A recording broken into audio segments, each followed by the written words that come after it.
Hey everybody, Slippery Slope is here with the 7th video in the XHTML and CSS series. Now, you probably already think I'm crazy because of all the music references I make and stuff that seem really out of context. That, and I just typed up like all of this right now for the sake of this one example. But yeah, we're going to have some fun because we are going to link within our own page. And now you think I'm crazy for a third reason.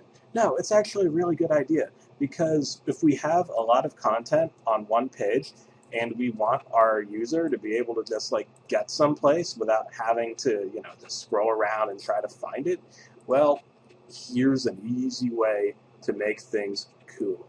Well, I made a really goofy site about video games here. Well, one goofy page anyway. I have Nintendo, Sony, Microsoft, Sega, Atari, Philips, and Mattel. Yes, even Mattel. And let's say I'm just a visitor going, I want to learn about the CDI. I want to learn about that dark period in the history of Nintendo. And of course Philips, which they made Hotel Mario and like Zelda games like Faces of Evil and stuff with like the really corny cutscenes and amateur voice acting. And just like, I want to do all of that. I want to see that. All those corny jokes that weren't even supposed to be jokes, I want them. Well, here's the thing.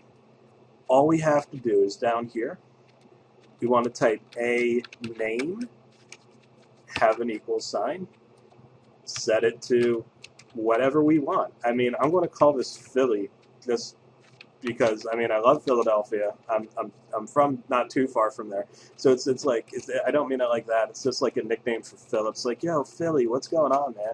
And notice that we have name here instead of hyperlink reference. Well, this is a code name. It's just like something we came up with that we're going to link to.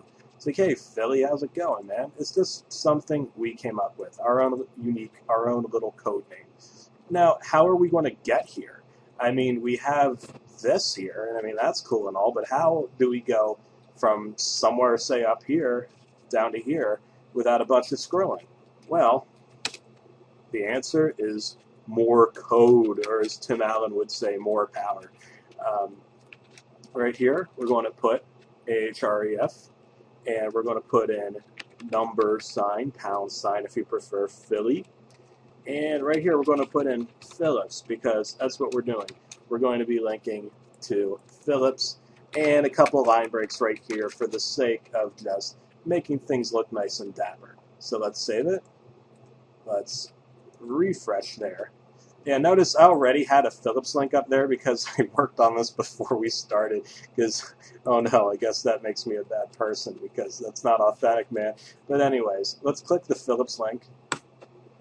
And we go down to the part of our page where Phillips is. And because there isn't all that much content, it isn't like quite as precise as it could be. Like if we had a bunch of content, it would land just like closer to just like right around there. But because this scroll bar doesn't extend further down, yeah, there we go. So that's pretty straightforward. You're going to want to do like a lot of this, like say if you just had like a visitor or that would want to look at Mattel. Let's call this Maddie and Mattel. And that wouldn't link to anything just yet because we haven't given that code name yet. So we have our A for anchor or link, and then we have our name. And we're calling this Maddie because we're silly. And that sounds like a name for a cute girl, so let's save that. Refresh. And we have Phillips up top and Mattel. Click Mattel. And we go down to Mattel, which takes us pretty close to where we were last time because Phillips is right next to it. So that's about it for this one. If you have any questions or comments, feel free to leave one. And if you like this video, you like what you see, feel free to subscribe. Slippery Slope signing out. Peace.